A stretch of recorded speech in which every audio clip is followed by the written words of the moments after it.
तो का हाल बा भाई लोग। अब की बार हमनी के भोजपुरी इंडस्ट्री से एगो बहुत बड़का फिल्म आयल बा आ एकरा बारे में केहू जानते नहीं के।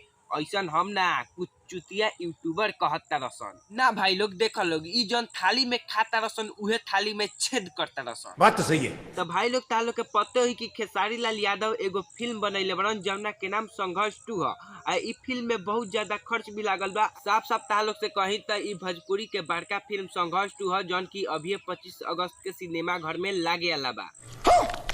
अब यह बात के लेके सारा यूट्यूबर भोजपुरी के डायरेक्टर के भोजपुरी के प्रोड्यूसर के यहाँ तक कि खेसारी लाल यादव के मजाक उड़ावता रसन आ कहता रसन कि फिल्म 25 अगस्त के रिलीज होके वाला बा आ केहू के पते नहीं खे। आ लोग के समझावे खातिर गदर 2 के उदाहरण देता रसन आ कहता रसन गदर 2 रिलीज होके वाला बा।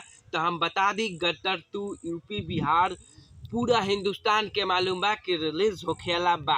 तो अनपढ़ जाहिल गंवार व्यूज के लालची यूट्यूबर तोनी बताओ सन फिल्म रिलीज होखे में 15-20 दिन के समय बाकी ना। क्यों हिला डाला ना। हम तोहनी के दुख समझतानी तोनी पौन खेसारी करके अपन घर चलाए सन लेकिन अब तो उहो लोग एक हो गए लोग। तोहनी के कोनो कंटेंट नहीं खे मिलत ओही ला तोनी 10 करोड़ के फिल्म बर्बाद करवाए के चक्कर में बारसन। तो तोनी ई न कहसन फिल्म कितना भी खराब काहे ना हो। तोनी ई कहसन कि फिल्म बहुत ही बढ़िया बा जाके तू लोग सिनेमा घर में देखा लोग।